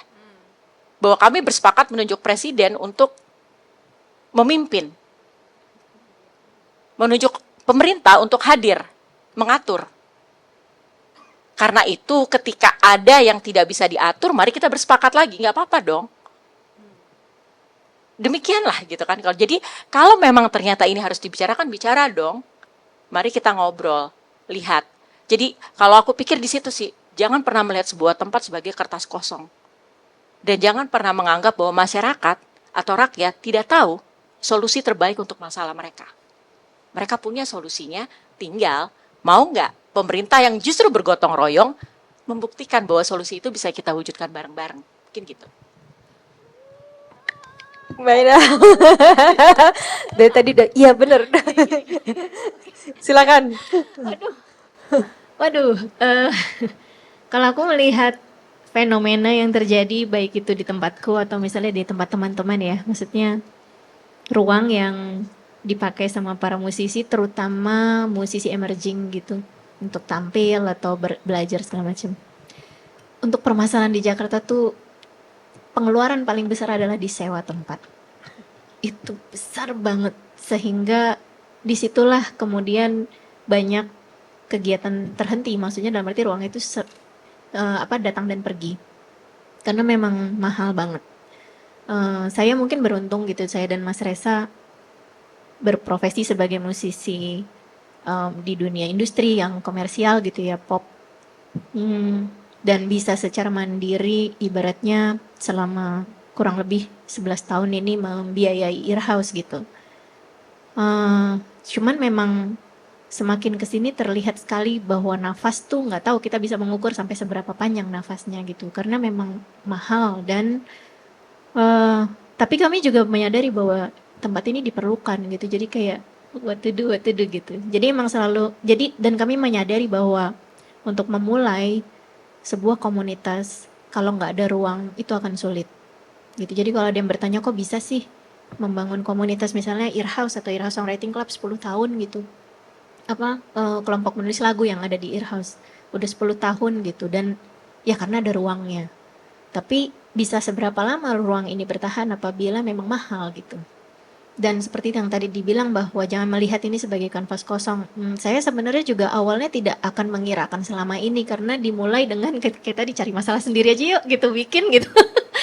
Karena for the sake of, misalnya saya dulu lahir, maksudnya memulai karir di coffee shop, dan melihat bahwa oh ternyata kalau memulai pergerakan di kedai kopi, maksudnya paling nggak di warungan kecil dan ada minuman apa segala macam, itu ternyata lebih rileks, cair, ada pertukaran pemikiran yang enak, kemudian ternyata ini berhasil gitu ya. Saya sebenarnya juga nggak tahu bahwa ternyata ini formula yang dipakai, ternyata berhasil di saya membangun Earhouse bersama Mas Resa gitu. Cuman saya pikir benar bahwa setiap tempat pasti punya karakternya sendiri. Mungkin ada yang berhasil dengan bentuk coffee shop, ada yang berhasil dalam bentuk sanggar, ada yang berhasil dalam bentuk galeri, ada yang berhasil dalam bentuk misalnya di public space, di taman atau segala macam. Tinggal bagaimana sebenarnya pemerintah melihat potensi dari masing-masing tempat ini dan kemudian mungkin menawarkan bantuannya apa yang diperlukan untuk tempat ini supaya sustain. Karena saya juga yakin setiap ruang juga mungkin kebutuhannya juga berbeda-beda. Gitu. Mungkin kalau tempat saya kebutuhannya A, tempat yang sini kebutuhannya B. Jadi memang harus ada orang yang bisa survei lapangan, melakukan riset, mengumpulkan database, dan kemudian dengan pendekatan yang ekstra untuk bisa memahami sebenarnya kebutuhan dari masing ruang-ruang tersebut untuk tetap bertumbuh gitu. Karena Jakarta yang global ini sangat beragam. Komunitas yang tumbuh beragam, ruang tempat bertumbuhnya juga beragam gitu. Jadi memang perlu dipahami secara semakin global pendekatannya kok aku pikir malah justru harus personal ya untuk lebih sustain gitu sih kayaknya. Kalau kita bicara kembali lagi ke konteks kota global, itu kan ada 6 indikator kota global. Yang pertama adalah sektor ekonomi, berarti sektor ekonomi yang maju gitu ya, berkesinambungan, riset dan pengembangan, interaksi multikultural, kemudahan kehidupan, alam dan lingkungan, dan aksesibilitas warganya. Tadi kita sudah menyentuh hampir semua itu, tapi mungkin belum terlalu banyak di sektor ekonomi gitu ya. Nah kalau dari sektor ekonomi sebenarnya kita bisa melihatnya juga ini sebagai investasi yang diberikan kepada pemerintah, itu juga investasi yang kemudian bisa dikuantifikasi balik gitu ya. Karena kita melihat contoh Singapura, bagaimana mereka memberikan pengembalian pajak ketika ada produksi film di negaranya. Di New York sendiri contohnya 1 tahun itu dia memberikan potongan pajak itu sampai $700 juta. Yang artinya pendapatannya pasti jauh lebih besar dari itu. Jadi memang ada sebenarnya hitungan-hitungan yang bisa dilakukan dan bisa diterapkan yang secara bersamaan mendukung kehidupan industri budaya, seni budaya di daerah tersebut, tapi di sisi lain juga mendatangkan penghasilan terhadap kota gitu ya. Nah mungkin dari bidang yang teman-teman tekuni gitu ya, dan teman-teman sendiri kan juga sudah cukup terhubung secara global gitu ya dengan banyak sekali kota, dengan banyak sekali pelaku industri seni budaya gitu. Mungkin nggak bisa disebutkan contoh-contoh yang teman-teman pernah tahu yang sebenarnya bisa juga diterapkan di sini gitu ya, untuk masukan terhadap kebijakan pemerintah daerah khusus Jakarta ini ke depannya. Silakan siapa yang mau memulai duluan? Saya melihat ke Ajeng deh. Silakan Ajeng. Mungkin kalau sepengalaman dari bersama Ruang Rupa gitu ya, ketika kita diundang untuk terlibat sebagai seniman atau artistic director gitu ya di satu perhelatan seni rupa di luar gitu, memang banyak aspek yang juga kita lihat atau kita amati gitu ya, atau nggak hanya di perhelatan itu tapi di beberapa nyebutnya institusi seni kayak misalkan museum dan lain-lain. Itu yang pasti tentunya semua berbayar gitu. Ya tadi yang Ellen bilang juga ya, ketika berbayar berarti kan ada pemasukan dan itu akan dikembalikan lagi untuk melanjutkan si institusi tersebut untuk tetap jalan gitu kan. Jadi muter tuh, dan semua itu jelas gitu. Maksudnya kesadaran warganya ada, kesadaran pemerintahnya juga mendukung gitu. Jadi ya oke gitu, dan itu yang mungkin bisa diterapkan di sini tapi belum gitu ya. Itu satu. Yang kedua, kalau di perhelatan beberapa pameran ataupun festival gitu di luar juga peran warga di mana ada pajak yang digunakan itu juga jadi penting banget. Karena sebagian besar itu memang pembagiannya kurang lebih seperti ini ya. Dana yang digunakan itu dari pajak warga, dari swasta, mungkin pemerintahnya juga punya alokasi khusus untuk kegiatan tersebut, dan tiket, biasanya memang tiket itu jadi pemasukan utama juga sebenarnya. Dan itu benar-benar jadi ya balik lagi itu sebenarnya kan aset ya, aset kota gitu mungkin ya, tergantung siapa yang menyelenggarakan. Itu jadi satu hal yang menarik ya, menarik pihak luar, warga ataupun banyak pihak gitu ya untuk bisa terlibat di perhelatan tersebut. Jadi memang kalau ngomongin segi ekonominya itu luar biasa gitu. Belum lagi nanti apa akomodasi, restoran. Yang menarik itu mungkin saya ngambil contoh yang terakhir ya ketika Ruang Lupa di Kassel gitu ya untuk perhelatan dokumenta. Itu kan 5 tahun sekali. Kota itu hidupnya ya hanya pada saat perhelatan itu gitu loh. Maksudnya hidup dalam artian restorannya jadi ramai, akomodasi harganya bisa 2 kali lipat gitu, hidup gitu. Itu pada saat itu aja. Itu tapi tetap dipertahankan walaupun dan ya tetap dijaga mungkin ya 5 tahun sekali itu supaya menyiapkan semuanya. Tapi ya itu menarik banget sebenarnya kalau bisa mungkin kita juga bisa dalam artian sama-sama ada kesadarannya itu ya dari masing-masingnya dan itu benar-benar bisa jalan. Itu dulu kali ya. Atau yang selain itu tadi Ellen kayaknya sempet tanya yang kalau kayak ke komunitasnya langsung ya atau apa sih? Maksudnya kayak karena ada juga contoh misalkan dia komunitas seni gitu, ya itu didukungnya dengan tadi yang menempati ruang-ruang terbengkalai tadi itu dan itu bisa di apa istilahnya kalau diambil alih gitu ya, dioccupy, diokupasi gitu ya bisa. Itu sangat memungkinkan ketika dia akhirnya mulai melakukan kegiatan di situ dan kalau nggak salah sih dia bisa ya maksudnya akhirnya diberikan oleh pemerintahnya untuk ya udah silakan digunakan jadi dukung gitu jadi benar-benar hidup dan jalan seni budayanya jadi terus gitu itu sih paling. Oke, terima kasih Ajeng. Mbak Swanti? Oke, tentunya kita sepakat ya bahwa seni dan budaya itu bisa membawa dampak ekonomi bagi kota. Dan untuk menuju kota global, saya pikir itu praktek kesenian dan kebudayaannya tentu juga berkualitas yang bisa diterima oleh warga global juga gitu. Nah, untuk menghasilkan karya yang berkualitas, saya pikir juga membutuhkan SDM yang mumpuni, yang bisa berkarya. Tentunya saya melihat pentingnya pemikiran kritis untuk menghasilkan karya-karya yang berkualitas. Oleh karena itu kalau boleh berharap, saya merasa pemerintah bisa melihat warga yang mempunyai kemampuan berpikir kritis sebagai aset, justru bukan sebagai ancaman gitu. Termasuk karya-karya dengan daya kritis juga gitu. Tentunya saya pikir pelaku seni dan budaya juga cukup dewasa untuk bisa mempresentasikan karya-karya kritis terhadap publik. Misalnya kita bisa memberikan informasi, misalnya isu-isu yang perlu pendampingan, perlu keterangan, tidak dikonsumsi untuk anak-anak misalnya, atau bisa menimbulkan trauma-trauma tertentu gitu. Juga ada praktek-praktek diskusi, kuratorial yang menyertai pemahaman-pemahaman terhadap karya-karya yang ditampilkan gitu. Dengan adanya kedewasaan pemerintah dan warganya, mensikapi karya-karya yang kritis, saya pikir itu merupakan salah satu langkah lah ya, untuk bisa menghasilkan praktek seni dan budaya yang bisa mendukung Jakarta sebagai kota global. Silakan Mbak Endah. Apa ya? Mungkin kilas balik perjalanan saya ke Cannes, Perancis tahun 2013.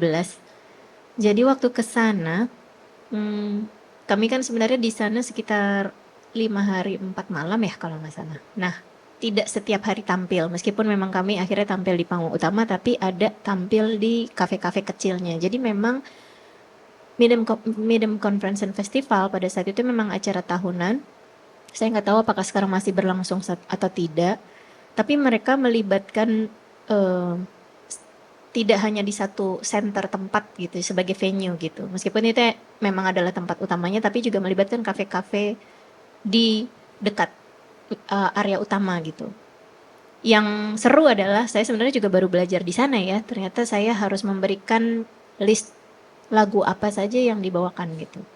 Jadi dari penyelenggara sebenarnya mereka kemudian menyarankan saya untuk memainkan lagu sendiri. Karena kalau saya membawakan lagu orang lain berarti harus berhubungan dengan lembaga manajemen kolektif. Yang mana itu akan dibayarkan ke semacam PRO, Performance Right Organization, yang akan menyalurkan biaya royalty performance ke penulis-penulis lagu gitu. Nah, dan mereka memberikan pengetahuan tentang itu ke saya gitu sebagai pengisi acara. Dan waktu itu saya belum tahu mengenai ini gitu. Kemudian ketika sampai sana,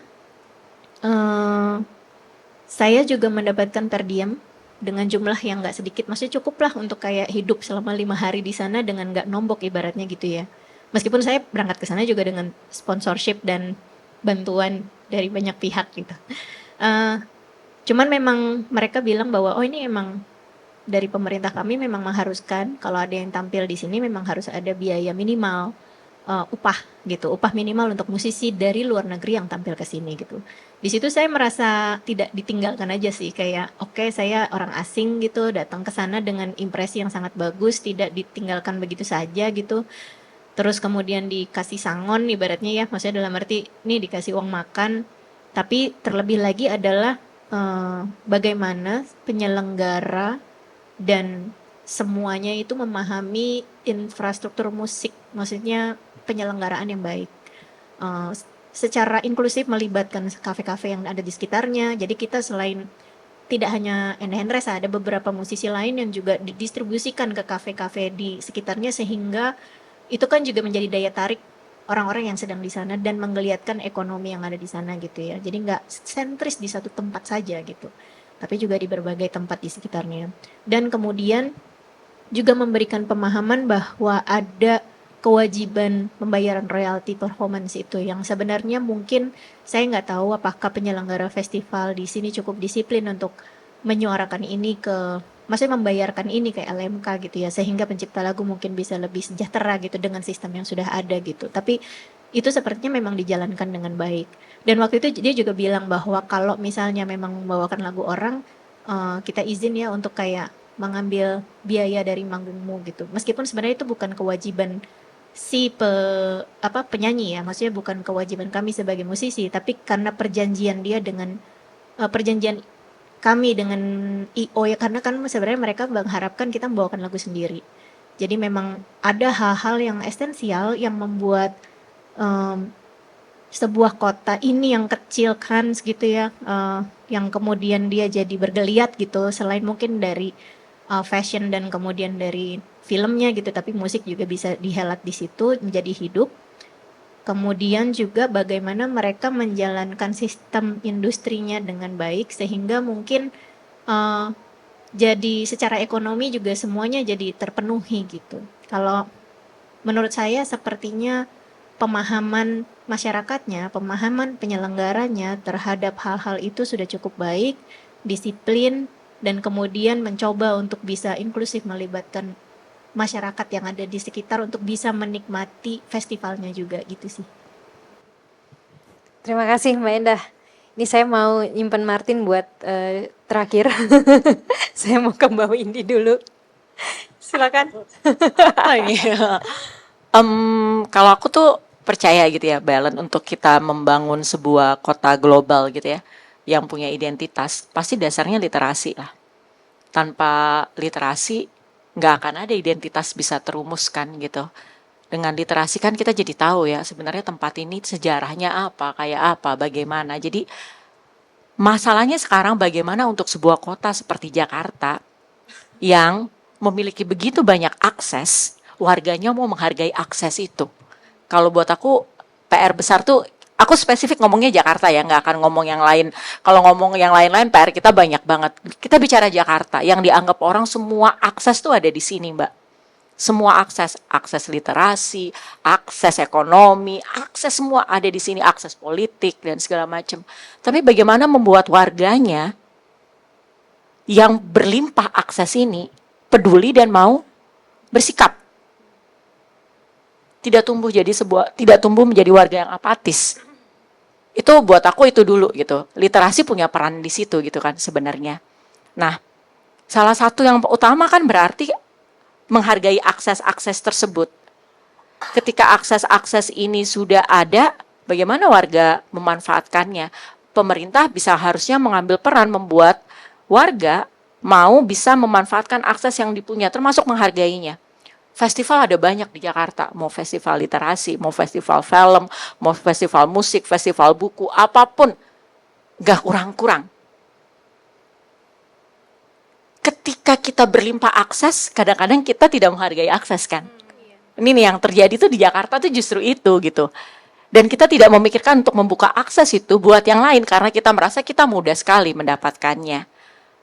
Ini yang mungkin lupa dibicarakan oleh sebuah kota global yang kaya dengan akses. Makanya aku tidak akan bicara mengambil contoh-contoh negara-negara global lain, karena bisa jadi mereka juga mengalami hal yang sama, Amerika juga mengalami hal yang sama, bagaimana warga negaranya yang berlimpah akses justru juga tidak memanfaatkan akses itu. Jakarta, berarti kan bisa harusnya ya sebelum lebih kemana-mana, kita bicara dulu bagaimana sih akses yang berlimpah ini dimanfaatkan dengan sebaik-baiknya. Kalau ada itu PR besar, harapan besar ada di situ. Lalu baru kita bicara membagi akses ini pada tempat-tempat lain di luar Jakarta. Paling gampang lagi aku misalnya kita ngomong Jakarta sekarang punya banyak sekali perpustakaan yang bagus. Dengan koleksi-koleksi yang aku berharap cukup rutin dimutakhirkan. Tapi pada saat bersamaan, warganya juga tetap mendirikan rumah-rumah baca dengan koleksi-koleksi yang tidak kalah baik. Membuat ini terhubung untuk pada skala Jakarta, aku rasa itu perlu kerja keras bersama kan. Menghubungkan ini, yang aku pengen banget terlihat di Jakarta gitu. Kita tidak bergerak sendiri. Kita nggak terburai-burai gitu Mbak. Pada skala sebuah kota global bernama Jakarta. Terhubung ini bisa salah satunya terlihat dari apa sih? Transportasi dong. Bagaimana? Karena transportasi yang menghubungkan manusia. Dan aku percaya itu punya dampak besar pada akses yang lain-lain. Karena PR besar dalam, katakan, ngomongin penyebaran buku, nggak usah ngomong Indonesia secara luas, Jakarta sendiri, distribusinya. Karena distribusi akan punya dampak besar pada harga pengetahuan, dalam hal ini buku. Dan ketika distribusi bisa dibantu, pemerintah bisa menggunakan pajak, aku setuju banget, harusnya pajak bisa sangat digunakan untuk salah satunya solusi membuat distribusi menjadi bisa teratasi, terutama untuk buku atau pengetahuan, harganya menjadi sangat kompetitif gitu. Buku murah bukan hal yang memalukan. Kalau aku pikir kalau kita tiba-tiba lihat ada banyak festival atau pasar buku, bazar buku dengan harga murah sekarang, tapi kemudian ada yang mencemaskan, kenapa ketika harganya murah baru banyak orang mau berdatangan? Kalau buat aku enggak, itu tetap membahagiakan dan menggembirakan. Karena buku murah bukan berarti tanda-tanda buruk. Buku murah membuat orang mau datang itu berarti memang buku diinginkan. Masalahnya kita nggak punya akses. Karena harga di Indonesia, harga buku saat ini bisa dibilang mahal. Barang tersier kan mewah banget. Nah aku merasa justru coba lirik negara-negara lain yang mampu mendekatkan otak dengan perut. Ketika mereka justru menghilangkan kayak harga buku, pajak buku dihilangkan. Indonesia sudah menghilangkan pajak buku, tapi pajak kertas belum. Pajak penulis sudah mulai dilakukan penyesuaian, tapi pajak distribusi tidak. Tapi kalau pajak ini memang digunakan dengan benar, banyak kok persoalan bisa diatasin gitu Mbak Ellen. Jadi aku pikir di sini dulu nih. Supaya apa? Itu tadi, mereka yang berlimpah akses, kemudian menghargai akses tersebut, dan kemudian membagi akses itu kepada yang lain. Itulah disebut kota global buat aku, untuk Jakarta, atau kota manapun kemudian. Gitu. Kamu boleh nih buat kamu. Terima kasih Mbak Windy. Silakan Martin Ya, sebagai penutup. tadi mengomentari ini ya soal dampak ekonomi gitu. Kan kebetulan juga di Direktorat Jenderal Kebudayaan tuh sedang ada kerjasama belakangan ini dengan Forum Festival Jogja ya, teman-teman Mbak Alia, Mas Heri Pemat dan seterusnya itu meriset berapa sih dampak ekonomi yang dihasilkan dari sektor kebudayaan gitu. Dalam hal ini khususnya festival seni budaya yang ada di Jogja waktu itu. Nah setelah diriset tuh ternyata nanti sebentar lagi akan dirilis, tapi bocorannya sudah sempat saya dengar dalam presentasinya itu 1:6 ya. Jadi artinya rasio investasi jumlah yang ditanamkan itu Rp1, maka kita akan mendapatkan Rp6 gitu. Jadi cukup besar sebetulnya dari segi rasio antara jumlah yang ditanam dengan jumlah yang dipetik gitu ya. Nah, artinya ekonomi budaya itu harus sektor yang secara ekonomi masuk akal, maksudnya sangat mungkin dijadikan landasan untuk membangun sebuah kota gitu ya. Jadi dia jangan dianggap sebagai sektor yang isinya hanya subsidi, enggak, dia justru secara ekonomi itu mendatangkan banyak masukan gitu. Dan selain itu juga sektor budaya juga punya peran atau mekanisme penghitungan manfaat yang non moneter juga kan, ada yang disebut sebagai social return on investment sama cultural return on investment. Jadi misalnya dampak dari festival budaya, festival seni itu bagi toleransi, bagi keterbukaan pikiran warganya dan seterusnya itu kan juga besar ya. Juga bagi lingkungan dan seterusnya. Nah, ini yang kemudian kalau semuanya dihitung itu sebetulnya memberikan dampak yang sifatnya non moneter terhadap pembangunan kita gitu ya. Jadi selain ada dampak ekonominya juga ada dampak non ekonomi, dan itu yang harusnya jadi pertimbangan utama ketika kita bicara tentang pengelolaan satu kota gitu ya, mau diarahkan kemana dan seterusnya. Dan tantangan utamanya kan kalau kita bicara tentang bagaimana kemudian pemerintah menyelenggarakan satu model kebijakan yang berpihak pada sektor budaya, itu kan selalu terjebak pada semacam kecenderungan untuk memposisikan sektor budaya ini sebagai semacam kalau ada anggaran sisa bolehlah untuk sektor budaya. Ini kan cara berpikir yang keliru ya, karena nggak ngelihat tadi manfaat ekonominya besar, manfaat non ekonominya juga besar gitu. Nah, di dalam konteks kebijakan budaya di dunia itu ada empat pola umum ya dalam hal membiayai sektor kebudayaan gitu. Bicara tentang pengembangan kawasan, kota gitu ya. Itu satu spektrum yang paling otoritarian, itu yang model yang Rusia dulu ya, Uni Soviet gitu ya. Dia yang dimana semua sarana produksi kebudayaannya dipegang oleh pemerintah gitu. Jadi semuanya nggak bisa berkebudayaan kecuali diberikan sarana fasilitas oleh pemerintah gitu. Ada yang agak ke tengah sedikit, itu adalah model dari Perancis yang disebutnya model arsitek ya. Jadi dia tuh memberikan bantuan kepada model-model kebudayaan, ekspresi budaya yang didukung oleh pemerintah. Yang nggak cocok dengan ideologi pemerintah nggak dibayarin gitu ya. Itu model arsitek, yang model di Prancis biasanya seperti itu. Lebih ke kanan lagi, lebih ke liberal lagi sedikit adalah modelnya Inggris. Itu adalah model pendukungan yang disebut sebagai sistem patron ya. Jadi pemerintah itu secara kelembagaan tuh sangat kecil gitu.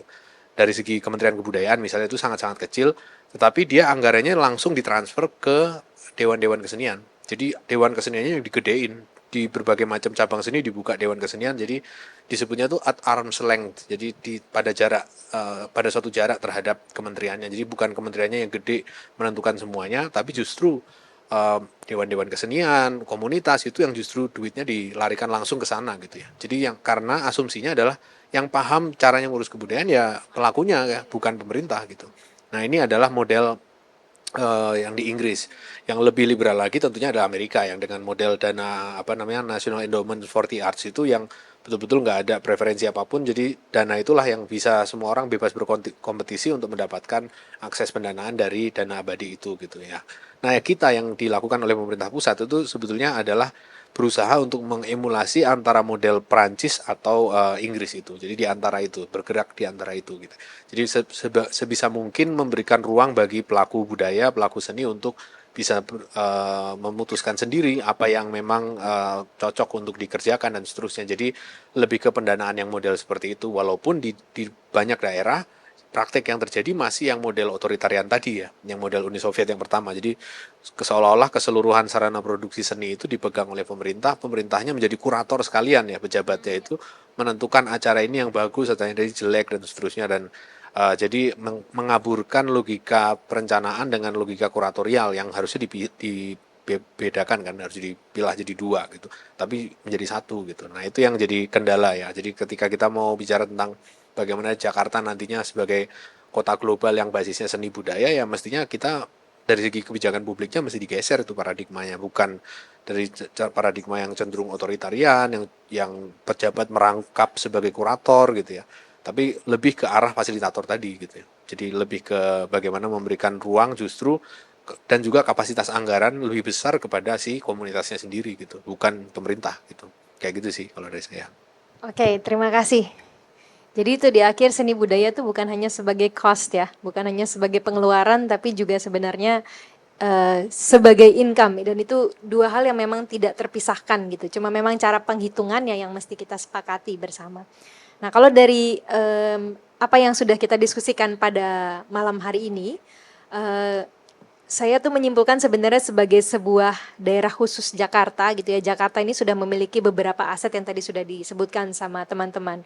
Sebagai kota yang kosmopolitan, Jakarta memiliki warga yang beragam yang tentunya kemudian menimbulkan banyak sekali eksperimen-eksperimen karya yang juga sangat beragam.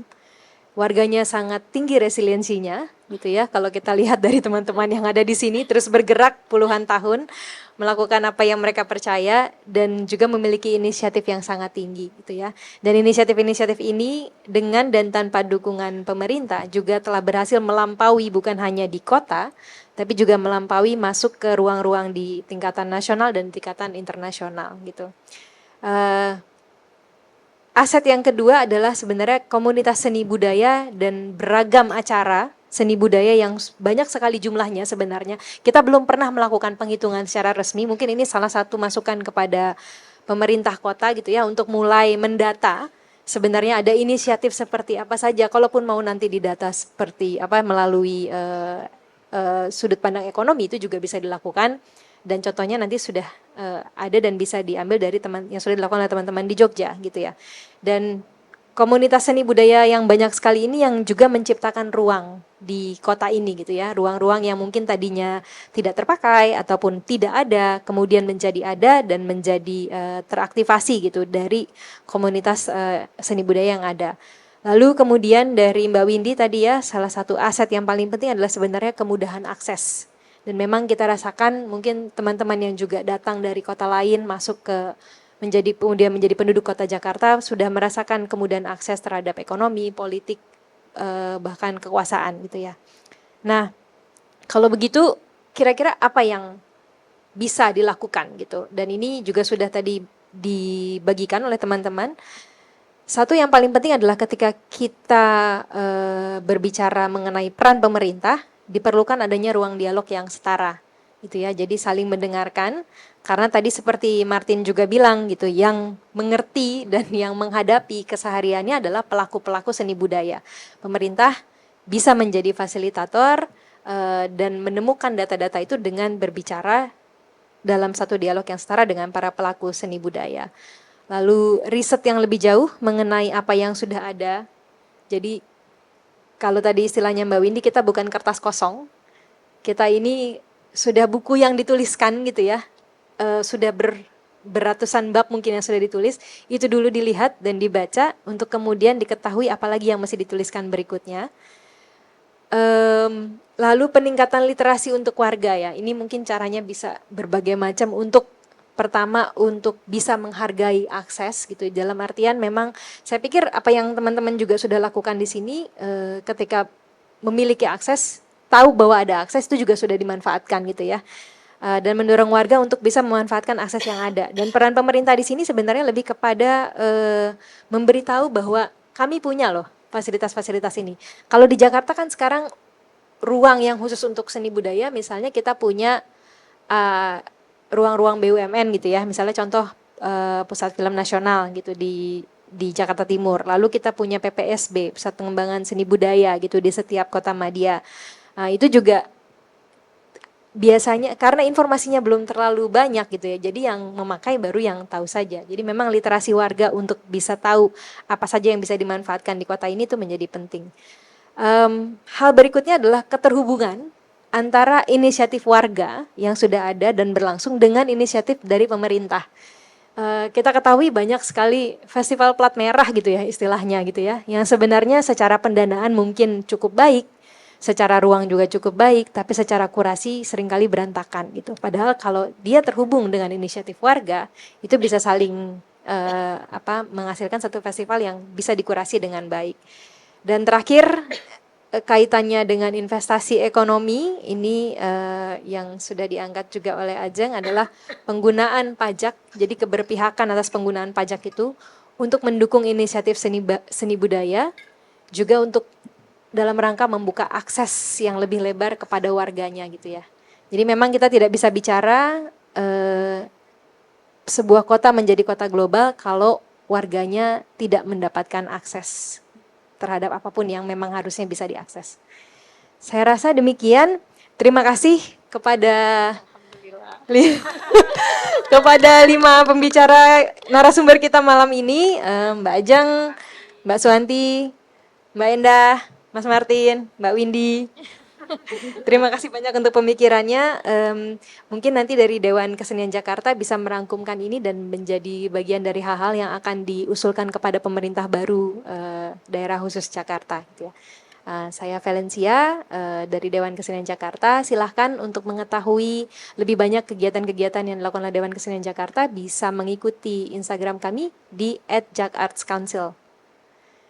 Terima kasih semua, selamat malam.